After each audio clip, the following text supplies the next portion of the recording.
What if I told you that there's a man who was once described as a complete midfield player and the heart and soul of a team that dominated football in the 90s and early 2000s? Yes, I'm talking about none other than Roy Keane. His aggressive style of play, commanding presence on the field and no-nonsense attitude made him one of the most feared players of his time. He won almost every major trophy there is to win in club football. But just how good was Roy Keane really? Was he truly deserving of all the accolades he received, or was he simply overrated? Today we're going to delve deep into some of Keane's most controversial moments and his bizarre football career, from his early days in Ireland to his legendary stint at Manchester United. So sit tight, buckle up, and let's find out if Roy Keane was really one of the greatest midfielders of all time. Roy Keane was born in Cork, Ireland on the 10th of August 1971. Roy was born and raised in Mayfield, a working-class suburb of Cork City, Ireland. He played Gaelic football and briefly tried boxing, but his true love was always football. He joined the famous Cork Academy Rockmount AFC in the early 1980s, where he was voted Player of the Season in his first season at only 9 years old. Growing up, Roy Keane loved TV, where he would religiously watch Match of the Day, a show where he could follow his footballing idols and his favourite English team, Tottenham Hotspur.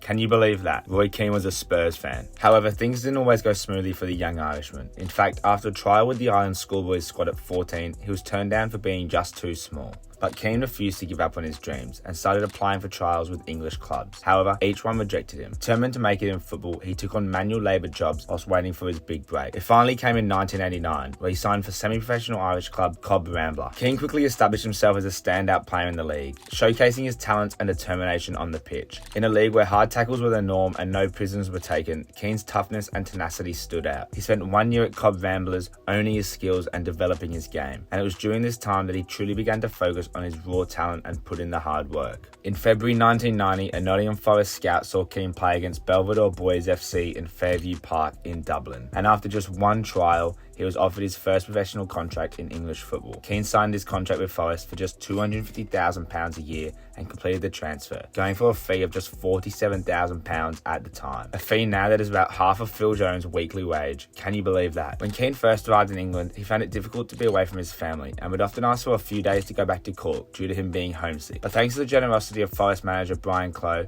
who allowed him to take off some time, Keane was able to adjust and make his mark on the team. Keane quickly became a regular starter in the side, displacing England international Steve Hodge. During the run to the 1991 FA Cup final, Keane scored 3 goals, but Forest ultimately lost to his boyhood club Tottenham Hotspur. In the third round, he made a costly error against Crystal Palace, gifting a goal to the opposition and allowing them to draw the game. On returning to the dressing room after the game, Clough punched Keane in the chest in anger, knocking him to the floor. Despite this incident, in proper Roy Keane fashion, he bore no hard feelings towards his own manager, and even sympathised with Clough due to the pressures of management. In 1992, Keane was attracting attention from the top clubs in the Premier League, and Blackburn Rovers manager Kenny Dalglish spoke to Keane about the possibility of a move to Lancashire club at the end of the season. However, with Forest struggling in the league and looking increasingly likely to be relegated, Keane negotiated a new contract with a relegation escape clause. Despite the lengthy negotiations and high wages demanded by Keane, Forest fans still voted him the club's player of the season. Unfortunately, not even Keane could save Forest from relegation, and the clause in his contract was activated. Blackburn agreed to a $4 million transfer fee for Keane, but in the last minute, Manchester United manager Alex Ferguson heard about the move and phoned Keane and convinced him to sign for Manchester United for a British record transfer fee of £3.75 million. When Roy Keane joined Manchester United in August 1993, there were doubts that he would be able to slot straight into the first team. United already had a strong midfield partnership between Paul Ince and Brian Robson, who had just helped them secure their first league title in 26 years.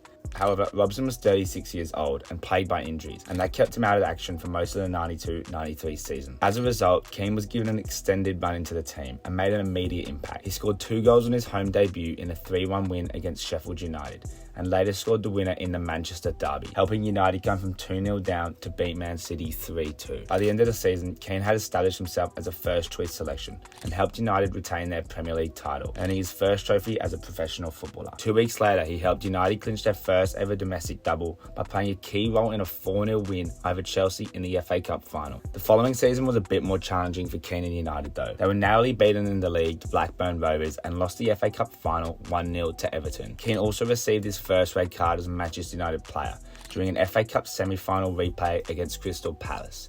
He was suspended for 3 matches and fined £5,000 for stamping on Gareth Southgate. This incident was the first of 11 red cards Keane would accumulate during his time at United, and it foreshadowed his reputation for misbehaving on the pitch. The summer of 1995 saw several key players depart United, including Ince, Mark Hughes, and Andre Kanchelski. This led to a significant reshuffling of the team, with younger players such as David Beckham, Nicky Butt, and Paul Scholes taking on more prominent roles. Keane became the most experienced player in the midfield, but had a slow start to the 95-96 campaign. United trailed title challengers Newcastle United by 12 points at Christmas, but mounted a dramatic comeback to secure yet another Premier League title. Keane played a crucial role in this achievement and also helped United win the FA Cup for a record 9 times, sealing his second double in just 3 years at the club. After Eric Cantona's unexpected retirement, Keane took over as club captain, although he missed most of the 97-98 season because of a crucial ligament injury caused by an attempt to tackle Leeds United midfielder Alfie Haaland. As Roy Keane lay down on the ground, Haaland stood over him, accusing the United player of having tried to hurt him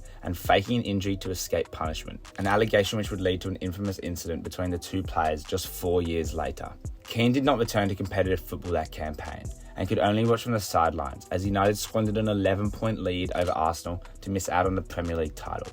Many pundits cited Keane's absence as a crucial factor in the team's surrender of the league trophy, but Keane came back stronger the following season and guided United to a historic treble of the Premier League, the FA Cup, and the UEFA Champions League. In an inspirational display against Juventus in the second leg of the Champions League semi-final, he helped haul his team back from 2 goals down to win 3-2, scoring the first United goal. His performance in this game has been described as his finest hour as a footballer, and we completely agree. Keane, however, received a yellow card after a trip on Zinedine Zidane that ruled him out of the final. United defeated Bayern Munich 2-1 in the final, but Keane had mixed emotions about the victory due to his suspension. Keane made headlines once again in the 2001 Manchester derby when he was sent off for a knee-high foul on Alfie Haaland in what was seen by many as an act of revenge. He initially received a 3-match suspension and a £5,000 fine from the FA. A further punishment was to follow after the release of Keane's autobiography in August 2002, in which he stated that he intended to hurt Haaland. Keane's admission led the FA to charge him with bringing the game into disrepute, and he was banned for a further 5 matches and fined £150,000 more. Despite the widespread criticism he faced, Keane stood by his actions and even said in an interview that he'd probably do the same thing again. Back in the 2001 and 2002 season, Manchester United finished trophyless for the first time in 4 years. They were eliminated out of the FA Cup by Middlesbrough in the 4th round and finished 3rd in the Premier League, their lowest final position in the league since 1991. However, United did make progress in Europe, reaching the semi-finals of the Champions League. They were eventually knocked out on away goals after a 3-3 aggregate draw with Bayer Leverkusen, despite Keane putting United 3-2 up. After the defeat, Keane blamed United's loss of form on some of his teammates' fixation with wealth, claiming that they had forgotten about the game and lost the hunger that got you the roller, the cars, and the mansion. Keane had publicly advocated for the breakup of the treble-winning team earlier in the season, as he believed that the teammates who played in United's victorious 1999 Champions League final no longer had the motivation to work as hard. In August 2002, Keane was fined £150,000 by Sir Alex Ferguson and suspended for a further 3 matches for elbowing Sunderland's Jason McCarthy. This was compounded by an added 5-match suspension for controversial comments about Haaland. Keane used this break to undergo an operation on his hip, which had caused him to take painkillers for a year beforehand. Despite early fears that the injury was career-threatening and suggestions of a future hip replacement from his surgeon, he was back in the United team by December. During his period of rest after the operation, Keane reflected on the cause of his frequent injuries and suspensions. He decided that the cause of these problems was his reckless challenges and angry outbursts, which had stained his career. As a result, he became more restrained on the field and tended to avoid disputes and confrontations with other players. Some fans felt that the new Keane had become less influential in the midfield as a consequence of the change of his style of play, possibly brought about by the decreased mobility after his hip operation. However, after his return, Keane displayed the tenacity of old, leading his team to yet another league title in May 2003. Throughout the 2000s, Keane maintained a fierce rivalry with Arsenal captain Patrick Vieira. The most notable incident between the two took place at Highbury in 2005, at the height of an extreme period of bad blood between United and Arsenal. Vieira was seen confronting United defender Gary Neville in the tunnel before the game over his fouling of Jose Antonio Reyes in the previous encounter between the two sides. This prompted Keane to verbally confront the Arsenal captain. The incident was broadcasted live on Sky Sports, with Keane heard telling the match referee Graham Poll, "Tell him to shut his effing mouth." After the game, which United won 4-2, Keane controversially criticised Vieira's decision to play internationally for France instead of his country of birth, Senegal. Vieira, however, later suggested that having walked out on his national team in the FIFA World Cup, Keane was not in a good position to comment on such matters. Overall, Keane led United to 9 major honours, making him the most successful captain in the club's history.